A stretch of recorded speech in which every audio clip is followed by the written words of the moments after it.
240 വർഷത്തെ രാജഭരണത്തിന് ശേഷം നേപ്പാൾ 2006 കമ്മ്യൂണിസ്റ്റിലേക്ക് തിരിഞ്ഞു. അതിനുശേഷം കമ്മ്യൂണിസ്റ്റിൻ്റെ ദുർഭരണ നിമിത്തം,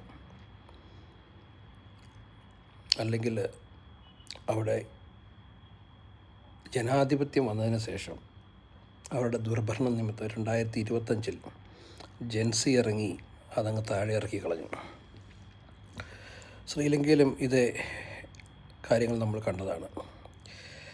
ചിലർ ഓടി രക്ഷപ്പെടുന്നതും പുഴയിൽ ചാടുന്നതും ഒക്കെ. ഞാൻ പറഞ്ഞു വരുന്നത്, ഇന്ത്യയിൽ ഇപ്പോൾ നടന്നുകൊണ്ടിരിക്കുന്ന എലക്ഷൻസ് ഒന്നും അത് ഫെയർ അല്ല. അത് മാൽ പ്രാക്ടീസും മാനിപ്പുലേഷനും നടത്തിക്കൊണ്ടാണ് ഒരു പ്രത്യേക പാർട്ടി ജയിച്ചു കയറിക്കൊണ്ടിരിക്കുന്നത്. അത് അവരെ കുറ്റം പറഞ്ഞിട്ട് കാര്യമില്ല. അവർ അത് ചെയ്യുമ്പോൾ അതിന് കൊടപിടിക്കാൻ ജനങ്ങളും കൂടെ ഉണ്ട് എന്നുള്ളതാണ് അതിൻ്റെ വസ്തുത. എങ്ങനെയുള്ള ജനങ്ങളാണ്? അന്ധമായ ജാതീയ വിശ്വാസത്തിൽ അടിമപ്പെട്ടു പോയ ജനങ്ങൾ. ഇപ്പോൾ ഇന്ന് അവർ അതനുഭവിക്കുകയാണ്. ഇന്നലെ തൊട്ട് ഗ്യാസിന് വീണ്ടും വില കൂട്ടി. 50% കൂട്ടിയിരിക്കുന്നത് കൊമേഴ്ഷ്യൽ സിലിണ്ടേഴ്സിൻ്റെ വില. കാരണം എന്താ? അവർ ചിലവാക്കിയ പണം തിരിച്ചു പിടിക്കണം. യുദ്ധത്തിൻ്റെയും മറ്റും മറവിൽ ഇലക്ഷൻ ഉള്ളതിൻ്റെ പേരിൽ മാത്രം അവർ കൂട്ടാതിരുന്നത് ഇപ്പോൾ കൂട്ടി. ഇലക്ഷൻ കഴിഞ്ഞു, ഇനി റിസൾട്ട് 4-ാം തീയതി വരും. ഈ സാഹചര്യത്തിൽ ഒരു ജെൻസി പ്രവണത ഇന്ത്യയിൽ കാണുന്നുണ്ട്. ജനറേഷൻസ് ഗ്യാപ്പ് ഒത്തിരിയുള്ള ഒരു രാജ്യമാണ് ഇന്ത്യ.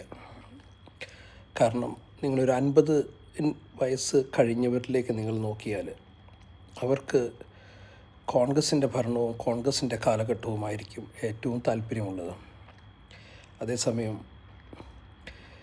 ജാതീയമായി അന്ധതയിലേക്ക് മാറിയ ഒരു സമൂഹമുണ്ട്. അവർക്ക് BJP എന്ന രാഷ്ട്രീയ പാർട്ടിയാണ് കൂടുതൽ താല്പര്യം. പക്ഷേ ഇന്ത്യയുടെ ഒരു പൊതു സ്വഭാവമെന്ന് പറഞ്ഞാൽ, നാനത്വത്തിൽ ഏകത്വമെന്ന് നാം വിളിക്കുന്ന ആ സ്വഭാവം, നാനാ ജാതികൾ, നാനാ സംസ്കാരം, ഇതിൻ്റെ വൈവിധ്യം ഉൾക്കൊള്ളാൻ BJPക്ക് കഴിയുന്നില്ല എന്നുള്ളതാണ് ശോചനീയമായ അവസ്ഥ. ഈ അവസ്ഥ മൂലമാണ് ഇന്ത്യ നരകയാതന അനുഭവിച്ചുകൊണ്ടിരിക്കുന്നത്. മറ്റുള്ള രാജ്യങ്ങളുടെ മുമ്പിലും വിദേശങ്ങളിലും ഇന്ത്യൻ ജനത ഇന്ന് അനുഭവിച്ചുകൊണ്ടിരിക്കുന്ന ഒരു വലിയ യാതനയാണിത്. ഇത് സത്യമാണ്. ഈ സത്യം നിലനിന്ന് കൊണ്ട്